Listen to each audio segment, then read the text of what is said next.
कैसे हैं दोस्तों। मेरा नाम साकिब हुसैन है और आप देख रहे हैं नर्सिंग फाइल्स। आज हम जिन ड्रग्स के बारे में डिस्कस करने जा रहे हैं इन्हें हम थ्रोम्बोलाइटिक या फिब्रिनोलाइटिक कहते हैं और ये ड्रग्स हेमाटोलॉजी सिस्टम को जाके अफेक्ट करती हैं। तो आइए इन्हें डिस्कस करते हैं। थ्रोम्बोलाइटिक ड्रग्स डिस्कस करने से पहले मैं आपको समझाने जा रहा हूँ एक बायोलॉजिकल प्रोसेस जिसे हम फिब्रिनोलाइसिस कहते हैं, जो कि हमारे पास नेचुरल प्रोसेस होता है किलोट को डिग्रेड करने के लिए। तो फिब्रिनोलाइसिस हमारे पास एक ऐसा प्रोसेस है, बायोलॉजिकल प्रोसेस है, जिसमें क्या होता है कि ब्लड क्लॉट डाइजेस्ट हो जाते हैं थ्रू इंट्रिंसिक कोगुलेशन पाथवे। तो ये पाथवे ट्रिगर्ड कैसे होता है इंट्रिंसिक कोगुलेशन पाथवे के थ्रू। तो आए सबसे पहले हम इस चीज़ को समझने की कोशिश करते हैं। फिजियोलॉजिकल तरीके से अगर हम समझें तो बॉडी किस तरह से नेचुरली किलोट को डिग्रेड करती है, तो किलोट को डिग्रेड करने के लिए उसे चाहिए एक प्रोटीन एक्टिव फॉर्म में, जिसे हम कहते हैं प्लाज्मिन। प्लाज्मिन हमें एक्टिव फॉर्म में डायरेक्ट ब्लड में नहीं मिलता। प्लाज्मिन का प्रीकर्सर होता है प्लाज्मोजिन, जो कि आपका इनएक्टिव फॉर्म में पाया जाता है।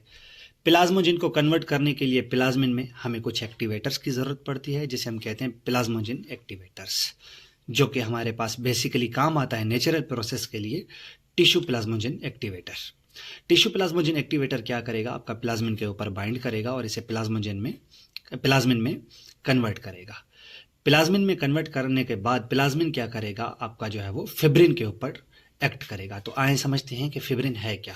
जब भी कोई किलोट बनता है तो क्या होता है कि अब आपके आरबीसीज, डब्ल्यूबीसीज और प्लेटिलेट क्या करते हैं, एक क्लपिंग करते हैं हमारे पास इस तरह से।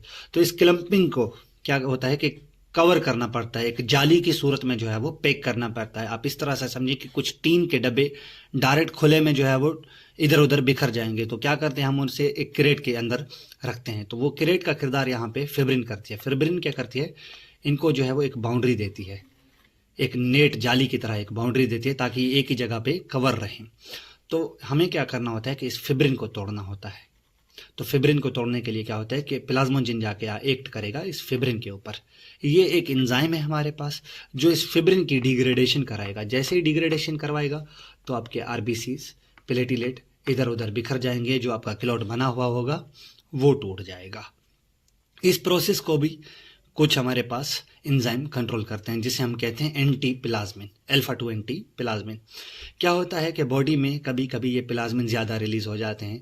हमें जब किलोट की ज़रूरत होती है तो किलोट नहीं बन पाता, तो बॉडी क्या करती है, कुदरती तरीके से कुछ एंटी प्लाज्मिन हमारे पास एंजाइम भी रिलीज करती है, ताकि प्लाज्मिन को इनएक्टिव किया जाए और फिब्रिन एक्टिव हो सके और किलोट जितनी ज़रूरत है हमें उतने बन सकें। तो ये आपका जो है वो एक फिजियोलॉजिकल नॉर्मल प्रोसेस है कि किस तरह से फिब्रिनोलाइसिस का प्रोसेस होता है। वही चीज़ यहाँ पे लिखी हुई है कि हमें फिब्रिन को डाइजेस्ट करने के लिए क्या है कि एक एंजाइम की ज़रूरत पड़ती है, जिसे हम नाम देते हैं प्लाज्मिन का, जो कि एक सेरीन प्रोटीज इनहिबिटर है हमारे पास। इस प्लाज्मिन डायरेक्ट एक्टिव फॉर्म में नहीं मिलता।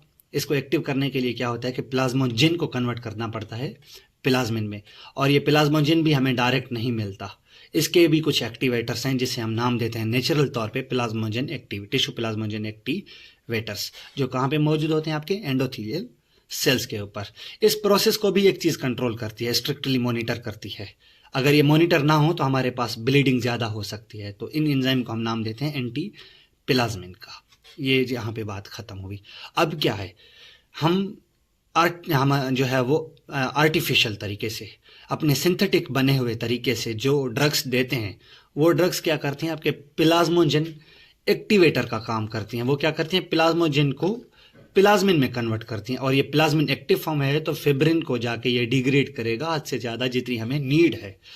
तो वो ड्रग्स जो प्लाज्मोजिन एक्टिवेटर का किरदार अदा करती हैं, उन ड्रग्स को हम नाम देते हैं फिब्रिनोलाइटिक ड्रग्स या थ्रोम्बोलाइटिक ड्रग्स। तो आए अभी इन फिब्रिनोलाइटिक ड्रग्स और थ्रोम्बोलाइटिक ड्रग्स को कवर करते हैं। थ्रोम्बोलाइटिक ड्रग्स या फिब्रिनोलाइटिक ड्रग्स हमारे पास क्या करती हैं, डाइजेस्ट करती हैं आपके किलोट या थ्रोम्बस को। अब थ्रोम्बस और एम्बोलम्स दो अलग चीज़ें हैं। जब भी आपका किलोट एक स्टैटिक जगह पे रुका हुआ होता है तब हम इसे नाम देते हैं थ्रोम्बस का। अब ये अगर बॉडी में फ्रीली मूव कर रहा है, ब्लड में टूट चुका है अपने एंडोथेलियल सेल से, तो अब हम इसको नाम देंगे अपना एम्बोलस का। ये दोनों में फ़र्क है। सीवियल केसिम की हमारे पास फिब्रिनोलाइटिक ड्रग्स पाई जाती हैं, जिसे हम नाम देते हैं, जो कि हमारे पास फंक्शन क्या करती हैं, टिश्यू प्लाज्मोजन एक्टिवेटर का काम करती हैं, जिसमें आती है आपकी स्ट्रेप्टोकाइनेस, एल्टीप्लेस, एनस्ट्रिप्लेस और यूरोकाइनेस। ये ड्रग्स हमारे पास क्या करती हैं, टिश्यू प्लाज्मोजन एक्टिवेटर का काम करती हैं और प्लाज्मोजन को प्लाज्मिन में कन्वर्ट करती हैं।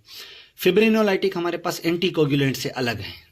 एंटीकोगुलेंट क्या करते हैं हमारे पास, ये वेरियस क्लोटिंग फैक्टर्स को जो है वो क्या कर रहे होते हैं, हमारे पास एक्टिव कर रहे होते हैं या उन्हें इनहिबिट कर रहे होते हैं।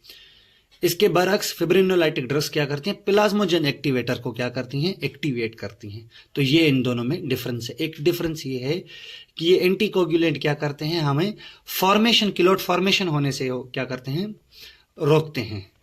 यहां पे लिखा हुआ है कि ये क्या करते हैं, क्लोट फॉर्मेशन होने से रोकते हैं। और ये क्या करती हैं हमारे पास फिब्रिनोलाइटिक ड्रग्स, ये क्या करती हैं, उन बने हुए क्लोट को तोड़ती हैं। इसी वजह से इनका लाइटिक लास्ट में आ रहा है।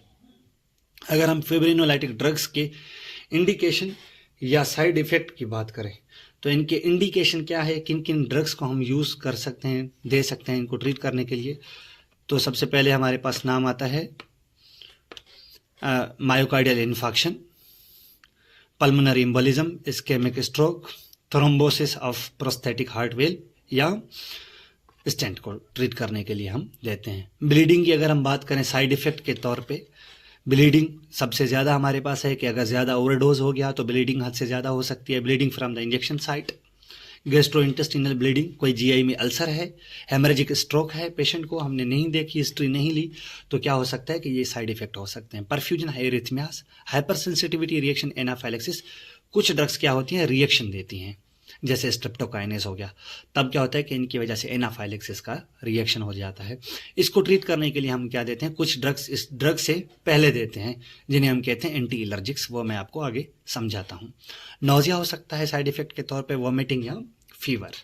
तो आए अपने फिब्रिनोलाइटिक ड्रग सबसे पहले स्ट्रेप्टोकाइनेस को डिस्कस करते हैं। मैकेनिज्म ऑफ एक्शन वही है, टिश्यू प्लाज्मोजन एक्टिवेटर के तौर पे काम करेगी। कहाँ से ली गई है ये ड्रग, स्ट्रेप्टोकोकाई से ली गई है ये ड्रग, और ये क्या करती है, प्लाज्मोजन के ऊपर बाइंड करेगी और इसे प्लाज्मिन में एक्टिव करेगी, एक्टिव फॉर्म में। थेराप्यूटिक यूजेस या एडमिनिस्ट्रेशन की अगर हम बात करें तो इसे Venus and arterial coronary thrombosis को ट्रीट करने के लिए यूज किया जाता है और आईवी परफ्यूजन के थ्रू हम इसे एडमिनिस्टर करते हैं। उसके अलावा कुछ ऐसे पेशेंट होते हैं जिसे मैंने आपको समझाया कि वो एनाफाइलेक्सिस करवा सकते हैं। तो क्या होता है कि उन्हें इन ड्रग्स से पहले 2 ड्रग्स दी जाती हैं, हाइड्रोकोर्टिसोन और क्लोरोफेरेनामाइन। इसे हम आम लफ्जों में एविल के तौर पे ज़्यादातर जानते हैं। ये दोनों आपकी एंटी एलर्जिक हैं और ये एंटी एलर्जिक होने की वजह से ये क्या करती हैं, एलर्जिक रिएक्शन को प्रिवेंट करती हैं। अगर हम स्ट्रेप्टोकाइनेस के एडवर्स इफेक्ट की बात करें तो hypotension, allergies, fever, bronchospasm, rashes and bleeding जो है वो ये मेजर रिस्क्स हैं। अगर हम एल्टीप्लेस एंड एनस्ट्रिप्लेस की बात करें तो ये दोनों ड्रग्स हमारे पास क्या है, टिश्यू प्लाज्मोजन एक्टिवेटर हैं, एक्यूट हार्ट अटैक्स या पल्मोनरी एम्बोलिज्म्स को ट्रीट करने के लिए देती हैं। एल्टीप्लेस क्या है कि कंसीडर क्या की जाती है, एक्सपेंसिव की जाती है as compare to streptokinase.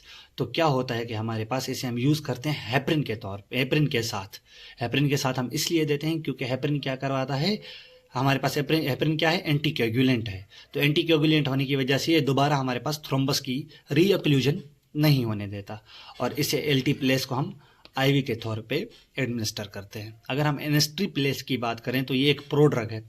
Prodrug आप जहाँ भी बढ़ें, प्रोड्रग का मतलब होता है कि ये एक्टिव नहीं है, ये बॉडी में जाने के बाद अपनी एक्टिव शक्ल में आएगी। तो ये क्या करेगी, एक प्लाज्मोजन स्ट्रेप्टोकाइनेस कॉम्प्लेक्स के तौर पे क्या इसमें मौजूद होता है।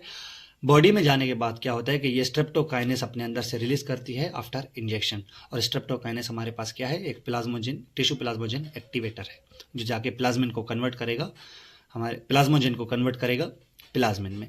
इसे भी हम आईवी के तौर पे एडमिनिस्टर करते हैं और इसे ट्रीट कर एक्यूट मायोकार्डियल इन्फेक्शन को ट्रीट करने के लिए हम देते हैं, क्योंकि इसका जो है वो एक्शन हमें ज़्यादा देखने को मिलता है। उसके अलावा कॉन्ट्राइंडिकेशन और कॉशंस की अगर हम बात करें फिब्रिनोलाइटिक्स की, तो बिफोर मेजर सर्जरी जैसे नहीं देते, after recent trauma, active internal bleeding, suspected aortic जो है वो distension, history of intracranial haemorrhage, ischaemic stroke, coagulopathies, severe hypertension older than 75 year old, pericarditis, active peptic ulcer, diabetic retinopathy, hepatic disease, pregnancy and breast feeding में भी इसे नहीं देते, हमेशा याद रखिएगा, ये अहम है। एंटीकोगुलेंट के साथ नहीं देते एक्सेप्ट हेपरिन। हेपरिन के साथ हम कौन सी ड्रग देते हैं? एल्टीप्लेस देते हैं। उसके अलावा आप वारफरिन के साथ नहीं दे सकते, एंटीप्लेट मेडिकेशन के साथ नहीं देते, जैसे कि आपकी एस्पिरिन, क्लोपिडोग्रेल, इनके साथ भी आप नहीं देते। नर्सिंग इंटरवेंशन की बात करें तो इसे हम एक्यूट मायोकार्डियल इन्फेक्शन या सीवीए को ट्रीट करने के लिए देते हैं। तब अगर ये पेशेंट को है तो जल्द से जल्द एडमिनिस्टर किया जाता है इसको एज पॉसिबल डॉक्टर की प्रिस्क्रिप्शन पे। उसके अलावा क्लोक्टिंग प्रोफाइल और ईसीजी पेशेंट की बार बार कराई जाती है। असेस मॉनिटर वाइटल साइन हम करते हैं frequently through out the therapy. Maintain bed rest through out the treatment and immediately after treatment. Consciously monitor for internal and external bleeding हद से ज़्यादा अहम है ताकि पेशेंट ब्लीड ना करे। Assess for hyper sensitivity and anaphylaxis reaction, specially streptokinase. तो इसी वजह से हम स्ट्रेप्टोकाइनेस के साथ हाइड्रोकोर्टिसोन और एविल दे रहे होते हैं। उसके अलावा क्लाइंट एजुकेशन की बात करें तो पर्पस ऑफ मेडिकेशन क्या है, हम पेशेंट को समझाएंगे। कोई क्लॉट बन गया है जिसकी वजह से क्या हो रहा है कि आपकी ब्लीडिंग से ब्लड सर्कुलेट नहीं कर पाती, तो इस क्लॉट को तोड़ने के लिए हम जो है वो फिब्रिनोलाइटिक ड्रग दे रहे हैं। डिस्चार्ज टीचिंग की बात करें तो पेशेंट जब डिस्चार्ज हो रहा है तो उसे कौन कौन सी टीचिंग देंगे? Minimise bleeding and bruising, self monitoring for bleeding, अगर हो रही है तो जल्द से जल्द हेल्थ केयर प्रोवाइडर को जो है वो इन्फॉर्म करें। Recognise symptoms of clot formation, जैसे हमारे पास डीवीटी हो गया, इसके जो है वो आप सिम्टम्स बताएंगे कौन कौन से सिम्टम्स हैं डीवीटी के। उसके अलावा पेनलेस मौजूद हो रहा है आपको, ब्रूजिंग हो रही है आपको कहीं पे, तो आप जो जल्द से जल्द जो है वो अपने हेल्थ केयर प्रोवाइडर से रुजू करेंगे। यहाँ पे हमारे पास थ्रोम्बोलाइटिक ड्रग्स ख़त्म होती हैं। इंशाल्लाह हम अपनी नेक्स्ट ड्रग जो कि एंटीप्लेटिलेट होगी इंशाल्लाह उसके साथ मिलते हैं। तब तक के लिए अल्लाह हाफिज़, अपना ख्याल रखिएगा। Thank you so much.